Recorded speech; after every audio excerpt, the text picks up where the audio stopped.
En Memorias que Perduran de hoy, hemos invitado a la profesora Rosa Elena Novillo Gómez, profesora de Ciencias Sociales del ciclo secundario con estudios en la Normal Católica, pero también dedicada a la investigación histórica.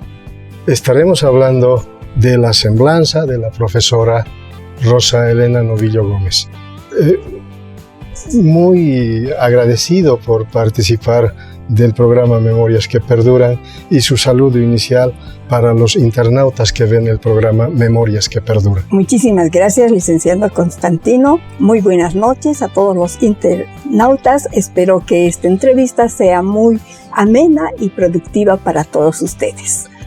Quisiera partir la entrevista preguntándole quién es la profesora Rosa Elena Novillo. Bueno, Rosa Elena Novillo Gómez es una apasionada de su profesión, ¿no? Porque hasta ahora, si bien estoy jubilada, pero eso no quiere decir que haya renunciado ni al título obtenido, ni tampoco justamente a la práctica pedagógica. Claro que sí, ya no trabajo en contacto con la juventud, pero sin embargo sigo en contacto con los ciudadanos, las personas mayores y los jóvenes, a través de los seminarios que me invitan y la Casa de la Cultura, en la que me considero una Quijote y una voluntaria de la cultura. Revisando su biografía, hay datos de su nacimiento en Totora. Exactamente. ¿Qué recuerdos tiene de Totora? Bueno, es la ciudad colonial que me ha marcado bastante. La pasé mi niñez con muchos niños, porque en esa época prácticamente viví 11 años en Totora y luego me vine aquí a Cochabamba a seguir los estudios, ¿no? El último curso de primaria y luego secundaria en el Colegio Alemán Santa María. ¿Qué recuerdos tiene de Totora? Lindos recuerdos, le cuento, ¿no? Y sobre todo recuerdos del estilo de vida, recuerdos de caballeros, de señoras. Bueno, en realidad yo he visto lo último ya de las glorias de Totora, porque Totora, no se olvide que ha sido una ciudad que ha marcado no solamente en la provincia de Carrasco, sino también en la ciudad de Cochabamba y en el departamento. Y por no decir, los totoreños han trascendido las fronteras del departamento y también del país. ¿Qué personalidades se podría destacar de Totora? Bueno, las personalidades que se pueden destacar de la ciudad colonial de Totora son, en primer lugar, el que más ha marcado, el fundador del diario En La Paz, José Carrasco. Rico, ¿no? Que hizo sus primeras armas justamente en Totora, porque Totora ha contado con 10 periódicos.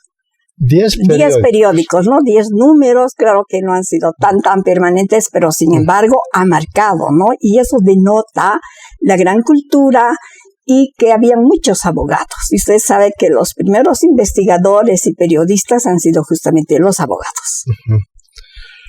José Novillo, periodista. Sí, somos parientes, sí. ¿Son parientes? Sí, somos parientes. Y él también es totoreño. Es totoreño también, y muy apasionado de Totora, muy querendón. Y yo eso en realidad he heredado de mi papá, porque era muy querendón de su terruño.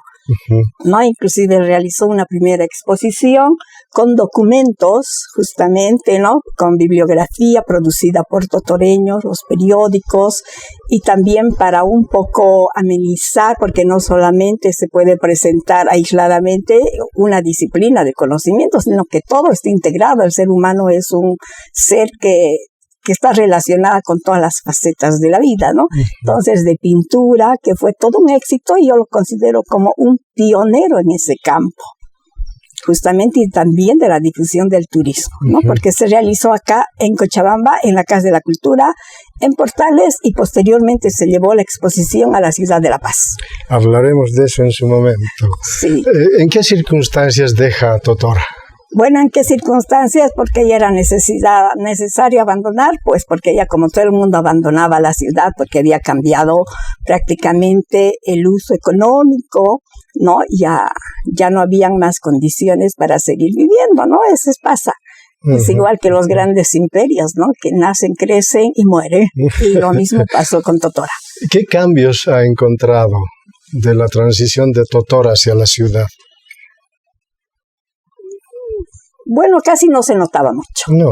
Casi no, ¿no? Porque Cochabamba también era una ciudad muy pequeña, por lo menos cuando yo me vine, 12 cuadras a la redonda, recién se estaban creando, diré, los barrios, ¿no? La zona norte, el sur un poco, hacia la Laguna Lai, ¿no? Y bueno, pues no había tanto tráfico, ¿no es cierto? Los jóvenes podíamos sentarnos en las aceras de la calle y contar a ver cuántas veces pasaba un modelo de automóvil, ¿no? Porque era así. Además, los baritas controlaban más a los ciclistas que a los automóviles. Había, ¿no? Más profusión de bicicletas. De bicicletas, y las bicicletas tenían que tener su placa. Si no tenían placa, los llevaban a tránsito, ¿no?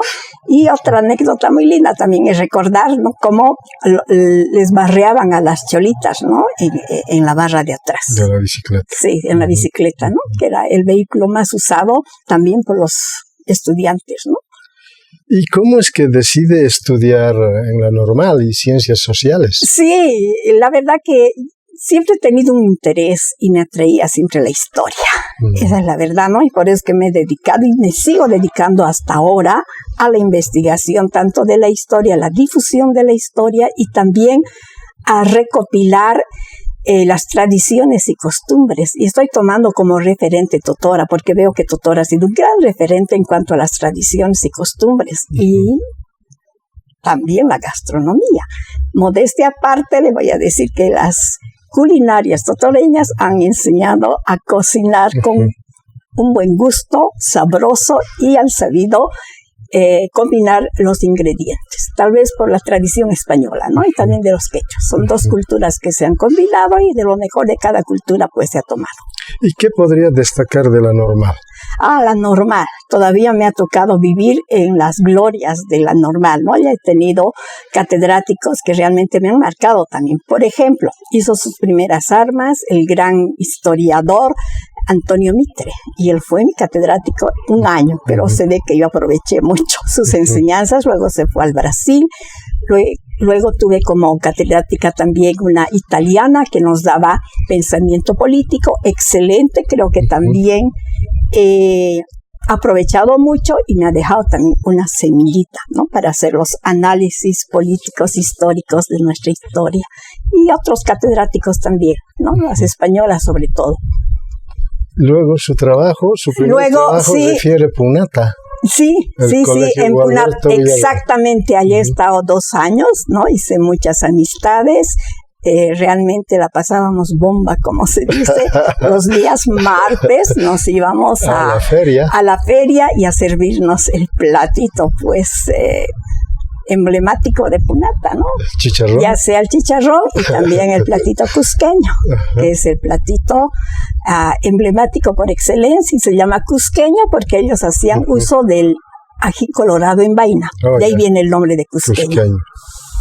¿Y qué recuerdos tiene de Punata? De Punata, bueno, a pesar de que, más he conocido el trayecto de la parada al colegio, del colegio a la parada, y también de la feria, ¿no? Y claro, también he participado en los actos cívicos, eso también, sí, muy interesante.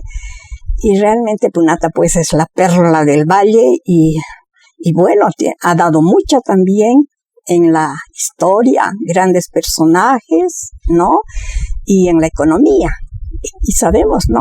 Que Punata ha vivido y también ha contribuido a la construcción de Cochabamba, pagando los impuestos de la chicha, sin duda. ¿no? Con la chicha realmente se ha construido todo lo que es la aroma, ¿no? Esas construcciones de la aroma, hasta la Punata, que son de 3 pisos, ¿no? Es producto de la chicha, ¿no? Es la nueva clase social que empezó a surgir, pero con bastante capital, ¿no?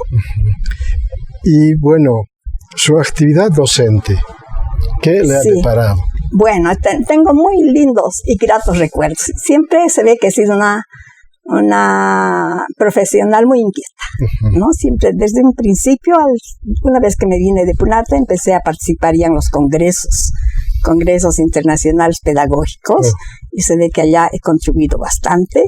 También he sido presidenta de la Asociación de Profesores de Ciencias Sociales durante 10 años y he hecho bastante labor. He sido un gran referente ¿no? Y nos hemos dado el lujo, por ejemplo, de renovar el programa ya de las ciencias sociales, de estudios desde primero intermedio, o sea, porque el intermedio y medio vale decir 8 cursos, ¿no? Primaria, los 3 superiores, y luego 4 desde el octavo, noveno, décimo hasta bachillerato, ¿no? El año 80, porque no estábamos contentos con el programa que había sido elaborado en la ciudad de La Paz y que de alguna manera era el programa de Banzer, así lo llamaban, programa de Banzer. ¿Y cuáles fueron los cambios que han introducido? Bueno, los cambios que hemos introducido han sido sobre todo con relación a la historia de Bolivia, a la geografía, a conocer el proceso del desarrollo de los departamentos, ¿no? Entonces hemos tratado de introducir bastantes cambios en ese sentido, porque lastimosamente el programa del 76 más hacía hincapié en la historia de la cultura, ¿no? Y también hemos equilibrado tanto la historia universal como la historia nacional, porque no se puede enseñar historia nacional sin partir de la historia europea, porque de alguna manera estamos relacionados, no somos una isla, entonces tenemos que ver los orígenes de todo hecho o acontecimiento histórico, y lo encontramos en Europa. Profesora Novillo, ¿y por qué es importante enseñar la historia en ciclo secundario? No solamente en ciclo secundario, en realidad la enseñanza del conocimiento de la historia, de nuestros valores, debe empezar prácticamente desde el ciclo inicial. ¿Y cómo iniciamos desde el ciclo inicial? A través de la tradición, ¿no? Entonces se les da una clase prácticamente práctica, ¿no? Objetiva, donde se muestran las costumbres, ¿no? Y los niños absorben rápidamente. Y entonces, con esas recreaciones pedagógicas, ¿no? Sobre el estilo de vida, ya sea de Cochabamba, dependiendo del contexto donde se encuentren las escuelas, los maestros, ¿no? Entonces estamos construyendo el futuro y a la vez el pasado del niño, de la niña, del joven. ¿Y cuáles son esas costumbres, esas tradiciones que hay que inculcar? Por ejemplo, en la enseñanza, por ejemplo, nuestros valores culturales, y eso ya lo hemos hecho desde el año 85. Yo me siento muy complacida y modestia aparte, pionera en ese campo. El año 85 se me ocurrió una actividad denominada Cochabamba Costumbrista, ¿no? Porque en el Colegio Instituto Americano, un colegio de élite. Y cuando llegué al colegio vi que la materia de ciencias sociales estaba muy subestimada. Prácticamente los alumnos no le daban valor.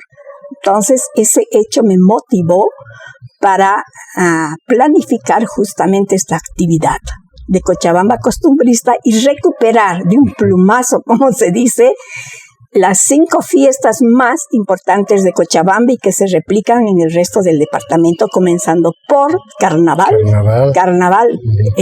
Del Carnaval, por ejemplo, recuperamos el puchero, que el puchero ahora ya es un plato emblemático a nivel nacional, que se cocina el día martes de Carnaval.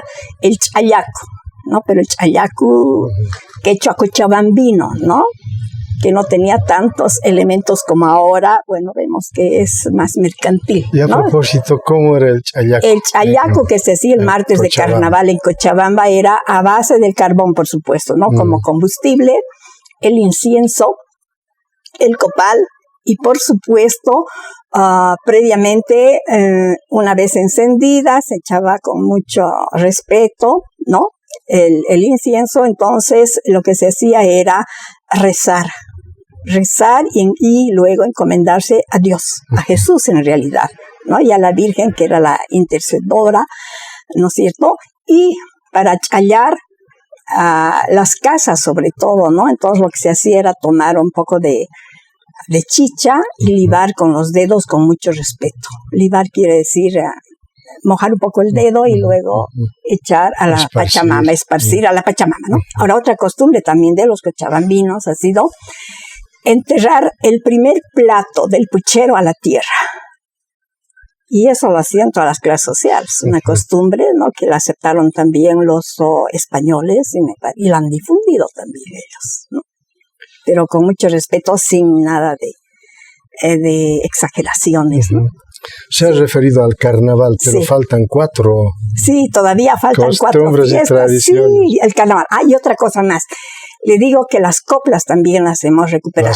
Las coplas de carnaval. Y conste, le estoy hablando. Seguramente está retratado aquí en algo, sí, este justamente libro, ¿no? En ese libro tengo un artículo sobre coplas las coplas. Y sabores, sí. Ensayos y análisis del carnaval. Del carnaval somos varios escritores y yo he tenido el privilegio también de escribir, ¿no? Y he hecho una recopilación también de las coplas, no solamente de Bolivia algunas, sino también de los países vecinos y mostrar, ¿no?, la relación que existe entre las diferentes coplas, donde el tema es la naturaleza, el amor, la juventud, ¿no?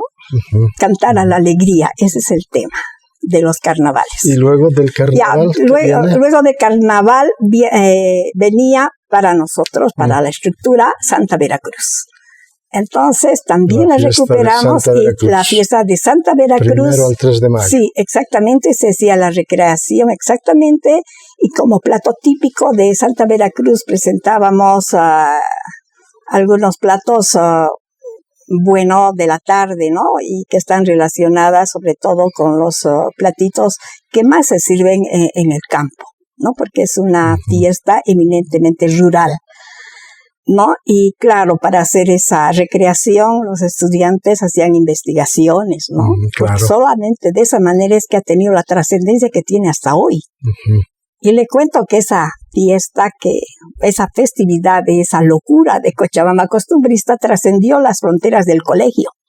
Lo asumieron otros colegios, pero lo más importante fue que asumió la alcaldía. Y la alcaldía se motivó justamente viendo, ¿no?, objetivamente, para rescatar el instrumento típico de los valles de Tarata, sobre todo la concertina. Entonces se organizó al margen del Festival del Puchero, la concertina más, ¿no? El acordeón y la concertina, ¿no? Para un poco rescatar y valorar nuestras coplas y la fiesta, ¿no? Lo que es en sí la fiesta del carnaval en el valle. En la fiesta de Santa Veracruz también hay coplas. También hay coplas y también las coplas también se las fue rescatando, ¿no? Y bueno. Y a propósito son coplas picarescas. Claro que sí, son coplas picarescas, o sea, de la vida cotidiana del ser humano, combinadas con la religión, el catolicismo, ¿no? Con Cristo. ¿no? Entonces, con el tatala, ¿no? Como al tatala a veces lo increpan, ¿no? ¿No? En las coplas le piden cuentas, ¿no? O sea, es muy interesante, ¿no?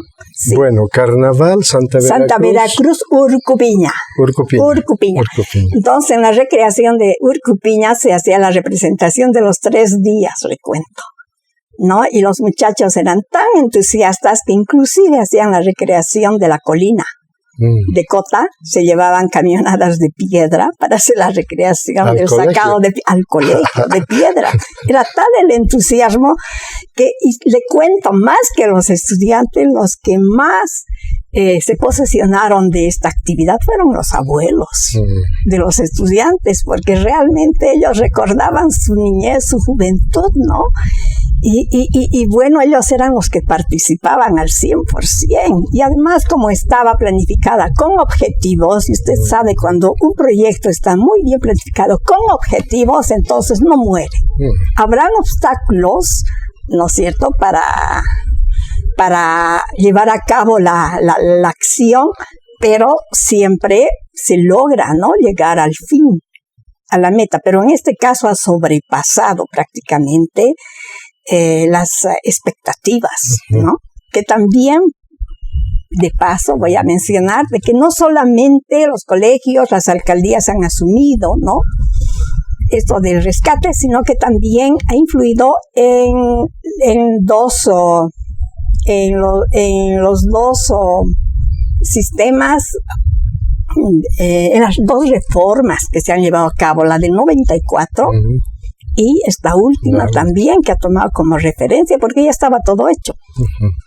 Con estas actividades habíamos rescatado de un plumazo, como se dice, el sombrero de la chola cochabambina, que ya estaba perdido. Se difundió aún más con las academias, sobre todo.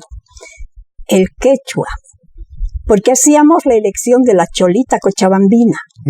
Y como símbolo, para entronizarla, se usaba el sombrero y una chulpita de colores, ¿no? Porque no se la podía coronar con la corona de la Miss Universal, porque eso era...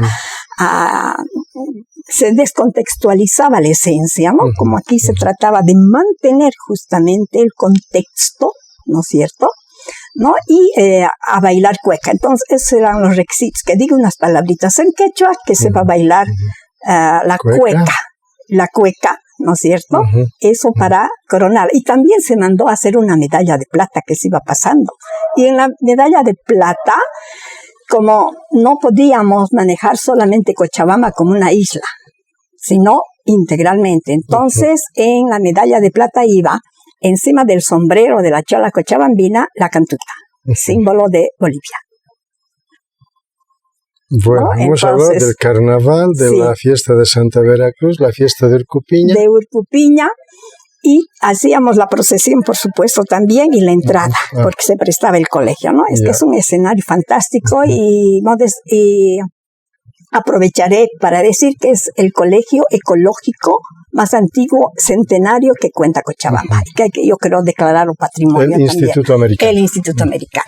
En ninguna parte más se puede hacer esa recreación así con tanta naturalidad, ¿no? Y gozando de los árboles, la naturaleza, ¿no? Las plantas, los jardines, ¿no? Que se prestaban. Bien, luego viene la fiesta de Todos Santos. Ahí es donde los papás realmente gozaron aún más. Se recuperó la Tantahuahua, los urpus y las masitas. Le cuento que para esa época a ninguna panadería se le ocurrió pues hacer antahuahuas, peor urpus, solamente se hacía faltando una semana, pero para Todos Santos, pero no había para la venta. Entonces, desde este momento, las vendedoras también de masitas se dieron cuenta que podían vender durante todo el año, porque son masitas que acompañan a todas las fiestas religiosas, y como que es un plus que le hemos puesto, ¿no? Y lo mismo las antahuahuas, se dieron cuenta también las panaderías que podían elaborar antahuahuas, ¿no? Para que la gente pueda comprar, ¿no? Ahora, dentro de las antahuahuas hay dos connotaciones, ¿no? Para explicar. Una, la antahuahua principal, que es la que representa al difunto. Eso se exhibe en la mesa, en el mastáculo, ¿no? Y también la antahuahua lúdica, vale decir, se elaboraban antahuahuas pequeñitas, ¿no? Con figuras de monjas, de sacerdotes, con polleritas. No, es que nuestra gente es muy imaginativa, muy creativa, usando el carbón además para el color, ¿no? Con negro. Siempre era negro o airampo, pero más se usaba el negro, tanto para hacer los decorados, todo aquello, el carbón, ¿no?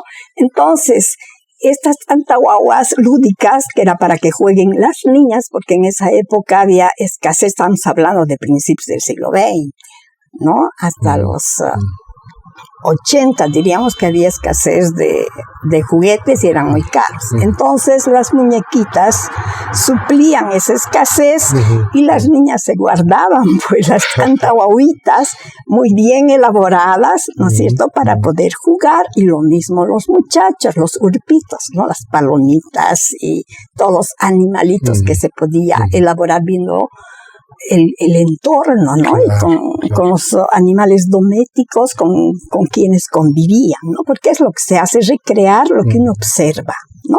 El entorno. Bien, y luego las señoras en los mercados lo que hacían era jugar también con la antahuahua. Mandaban a hacer una antahuahua muy bonita, muy linda, ¿no es cierto?, para nombrar madrinas. Entonces, la antahuahua ha jugado ese rol también de fortalecer prácticamente la amistad entre las compañeras, ¿no es cierto?, ¿no? Y de nombrarse madrina y padrino. Pero eso sí, si bien era lúdico, pero tenía mucha seriedad. Si una persona recibía una charolita para ser madrina o padrino, tenía que aceptar y tenía que convertirse en el compadre y la comadre cuyo título lo llevaba para toda la vida, ¿no? Y posteriormente ese juego muchas veces se concretaba en la realidad.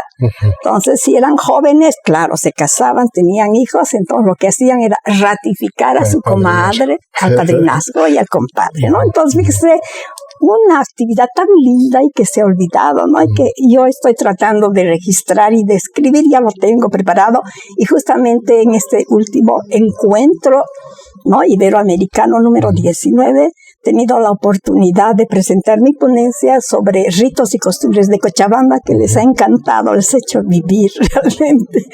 ¿Y ¿no? en esta ponencia estuvo también Todos los Santos? Claro, Todos Santos con todas las fiestas, sobre todo Todos Santos, ¿no? Todos Santos. Comenzando por Todos Santos el primer día, el segundo día y la Huayunca, ¿no? Por ejemplo, Todos Santos, antes sí también se festejaba al margen de asistir a la Santa Misa, ¿no es cierto? A los ritos religiosos.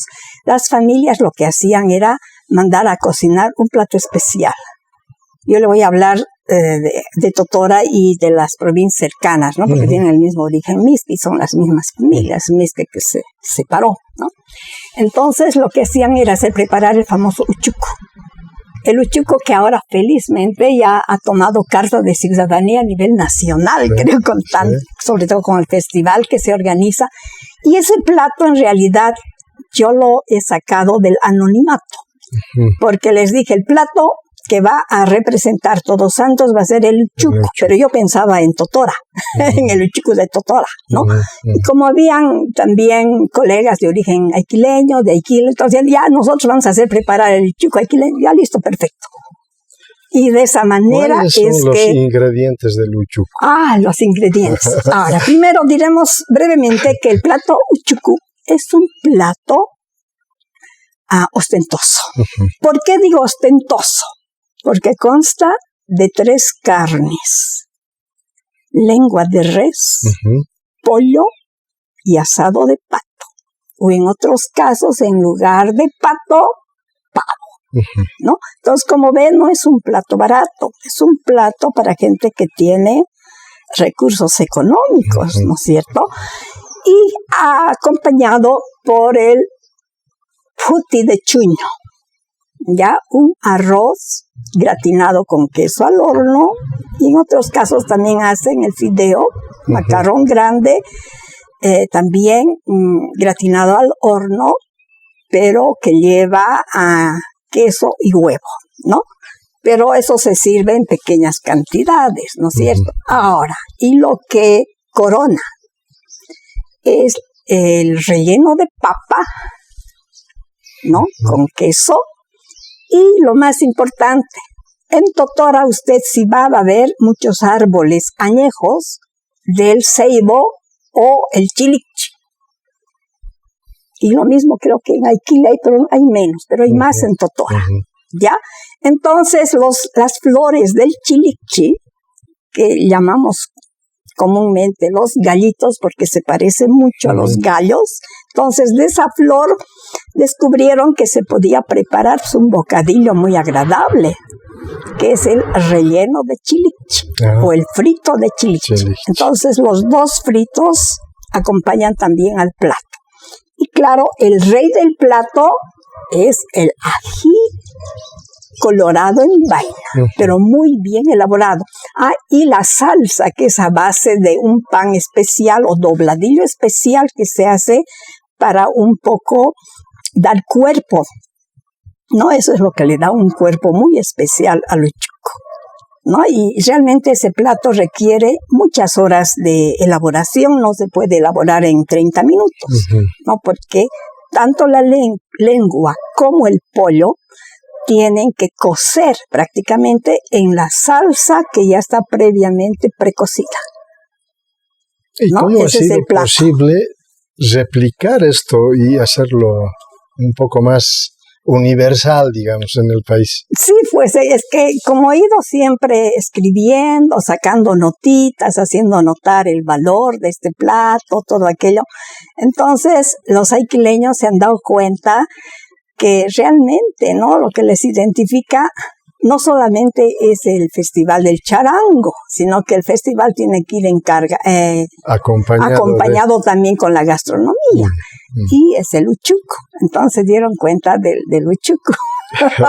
¿No? Y soy la que más hablo de este plato y sé, ¿no?, el origen todo, porque los aiquileños solamente nombraban, pero no sabían cuál es el origen y qué representa. Pero ahora ya les estoy dando también, a partir de Totora, claro, algunos conceptos, ¿no? Para que se apropien también, porque es la idea, ¿no? Apropiarse, claro. ¿no?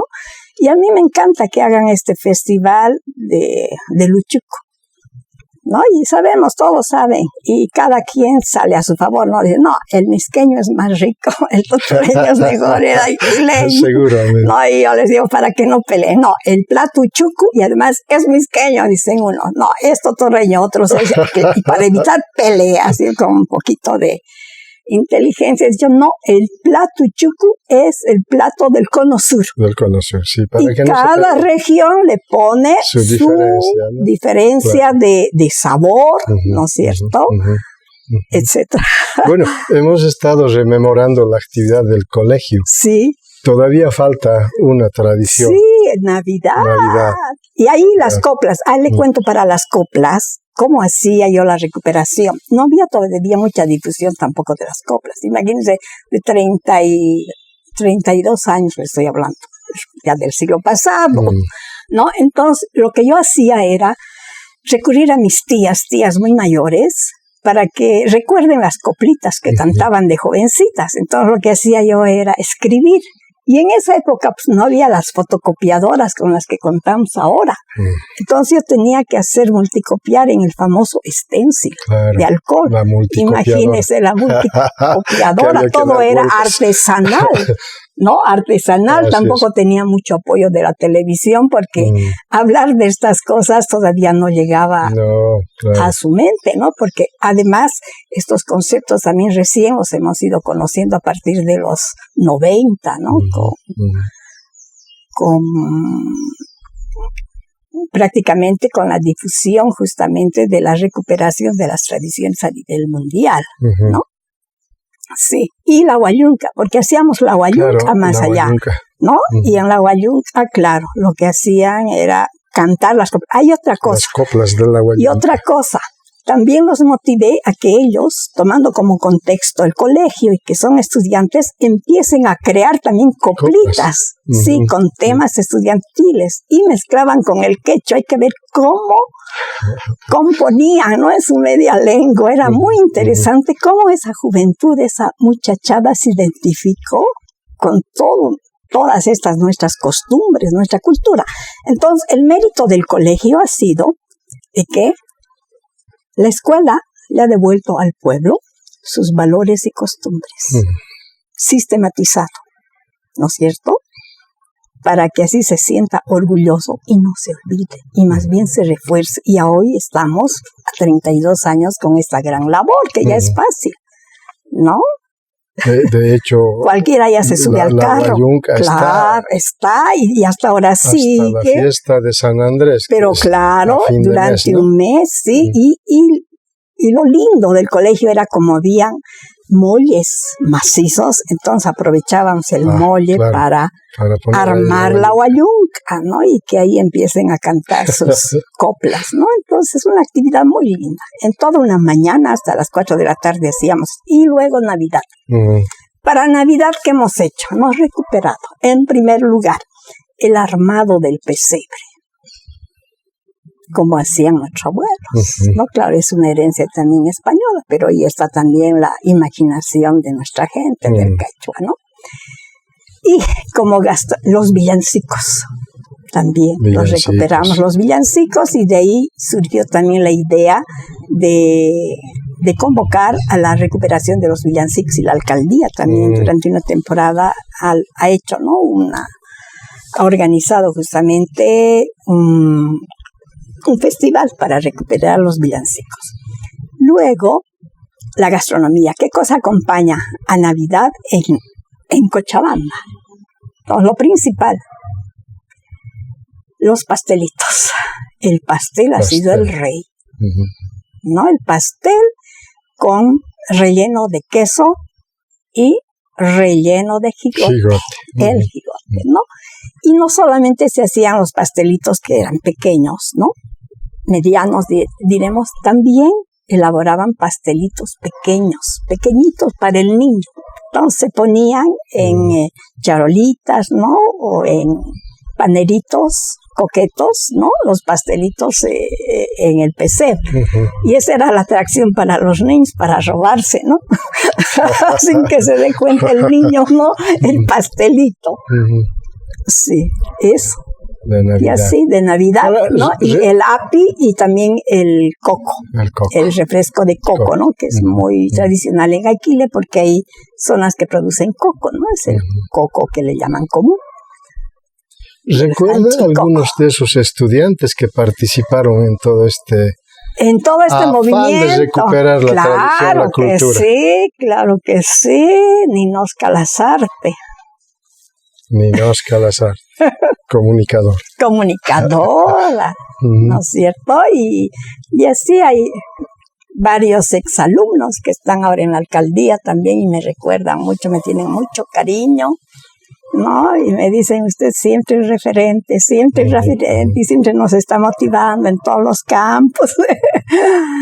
Ahora, profesora Novillo, ¿cuándo surge la necesidad de volverse investigadora histórica? Ya, ¿cuándo? Yo diría que, bueno, muy esporádicamente había escrito, ¿no? En algunas revistas, en el periódico también se me ocurría algunos temas, ¿no? De preocupación, ¿no? Pero más sostenidamente lo estoy haciendo ya desde que me he jubilado, porque cuento con todo el tiempo, ¿no? Entonces lo que estoy haciendo es recuperar todas las ideas que tengo en la cabeza para ir alimentando, ¿no? Y relacionando con la teoría, ¿no? Que existe para respaldar justamente, ¿no? Y estoy en el campo tanto de la historia como de la recuperación oral, diremos, de las costumbres, ¿no? Porque es a partir de las costumbres que se conoce el alma del pueblo, ¿no? Y también metida en esto de los cementerios.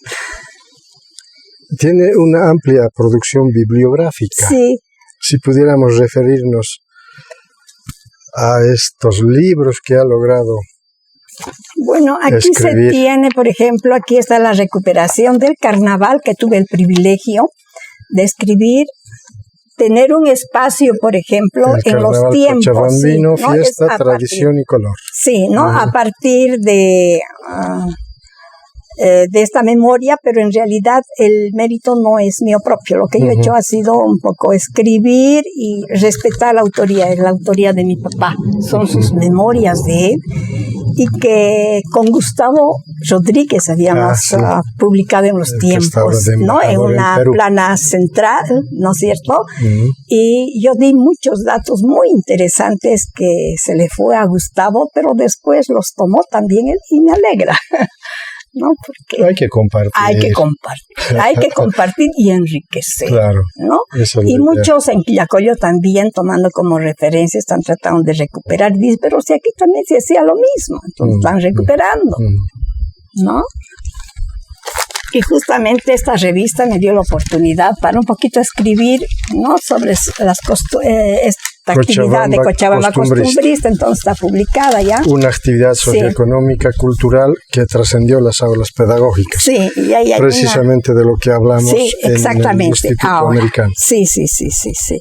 ¿No? Y luego, aquí en esta revista se me ocurrió escribir también sobre los ajíes, uchus, locotos y lupicas, que leí. Conquistan los paladares más exigentes del mundo. Sí, no, y justamente la que me inspiró fue la investigadora potosina, ¿no? Que se descubrió de que el origen de los uchus está justamente en Cochabamba, en el sur de Cochabamba, ¿no? Y de ahí se ha expandido por todo el mundo y en todas las variedades. Sí, aquí hay una foto de la venta de ají. Sí, de ají, sí. Luego, Aquí he escrito sobre Cochabamba también, ¿no? Que no he descuidado y siempre voy subiendo también sobre la fundación, sobre la revolución del 14 de septiembre, ¿no es cierto? Siempre estoy en ese afán y modestia aparte durante muchos años y este año también he sido la relatora de la actividad tan importante como es la recreación. La recreación histórica de Cochabamba, en el cual hemos sido pioneras los cochabambinos. Este libro, que lo hemos producido este año y tiene el mérito, la motivación de la licenciada Itala de Mamán, ¿no? Y ella le tiene mucho cariño a Samaipata porque ella se crió, prácticamente su infancia la pasó con sus abuelos, ¿no? Y como en mayo cumplía 400 años de fundación, entonces dijimos, tenemos que hacerle un regalo a Samaipata, escribamos un libro. Perfecto, hay que reunir a la gente. Imagínense, ella ha hecho todo el proyecto, el plan, y ha reunido 27 autores de Santa Cruz, Cochabamba, ya, y del extranjero. Dice, ¿no? Samaipata, entonces, 400 años de historia y cultura. Exactamente, ¿no? Entonces tiene ese mérito este libro, y con el cual realmente hemos realzado, diríamos, los festejos de Samaipata. ¿No? Entonces, una enciclopedia que abarca toda la vida de Samaipata, ¿no? Y el fuerte, por supuesto, ¿no? La primera edición es de mayo del 2018. Exactamente, ¿no? Y este es nuestro libro que se editó justamente con motivo del bicentenario del fallecimiento de don Esteban Arce. Cochabamba, entre el hielo y el fuego. Sí, ahí tengo varios artículos también, y han colaborado también otros escritores y también los de la asociación. Y bueno, esto ya es un referente, ¿no? En el que encuentran lo más importante y se ha posesionado sobre todo la figura de don Esteban Arce, porque estaba en el anonimato.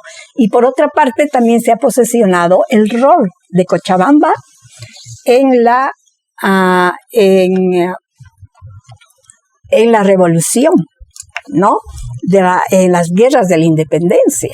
De alguna manera no querían reconocer que Cochabamba había jugado un papel trascendental, determinante, y la que había liderizado los 15 años en la guerra, ¿no? Fue en Cochabamba donde Esteban Arce creó el ejército con las 3 armas, ¿no? Porque para una guerra de esa naturaleza era necesaria la presencia de un ejército, y Cochabamba dotó de ese ejército, ¿no? La Paz no tuvo un ejército, tampoco Chuquisaca, ¿no? Y en este libro retrospectiva que sacó, hay un artículo sobre el archivo parroquial de Totora. Sí, exactamente, sí. ¿Qué logró encontrar en ese archivo? Bueno, sobre todo el valor, ¿no? Del archivo, ¿no es cierto? Y luego, cómo está muy bien clasificado y cómo un archivo nos puede servir para hacer investigaciones de tipo genealógico, determinar, por ejemplo, las enfermedades o los años de vida,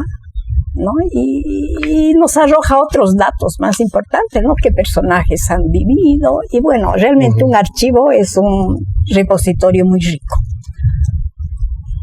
Bien, una amplia producción bibliográfica. Sí. De aquí para adelante. Es algo. Bueno, sigo en lo mismo. ¿Qué desafíos? Sí, sigo con los desafíos.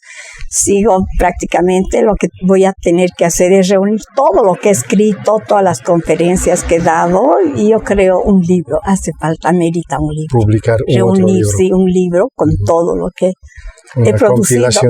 De todo, ¿no? Porque a veces voy a encontrar, esto yo he hecho, digo, no, a veces me sorprendo yo misma, ¿no? De toda la producción. Quisiera que se refiera también a la Asociación de Historiadores. Sí, justamente la Asociación de Investigadores Históricos Sociales surgió prácticamente en los años 90 como origen, ¿no? Pero con personería jurídica, la organización ya formal es del 2009. Pero las impulsoras somos Itala y mi persona, ¿no? Que siempre hemos estado detrás de la historia, ¿no? En los años 90, con motivo de la celebración de del Teatro Achá. Sí, ha sido. Ya se nos ocurrió organizar un gran congreso internacional, lógicamente. Ahí el genio, las ideas y tal, y yo por detrás apuntando siempre, ¿no? Como ella trabajaba en el archivo, entonces ella decía, el archivo no solamente sirve para difundir, sino que también tiene que organizar actividades, ¿no? Históricas. Y justamente se logró y teníamos el apoyo del capitán Manfred Reyes Villa. Eso hay que reconocer. Las buenas cosas hay que reconocer de los personajes. No hay por qué borrar ni olvidar, ¿no? Y eso es ser... hay que tener gratitud con las personas que han aportado, ¿no? En un campo. Bien, entonces este congreso fue algo increíble que marcó para Cochabamba, para que otras instituciones también comenzaran a organizar congresos. Ya vinieron historiadores de España, de Francia, de Latinoamérica, de Bolivia. Fue una semana y se llamaba Bolivia entre los Borbones, ¿no? Eran temas muy interesantes que se desarrollaron, ¿no? Y que nos dio gran impulso justamente.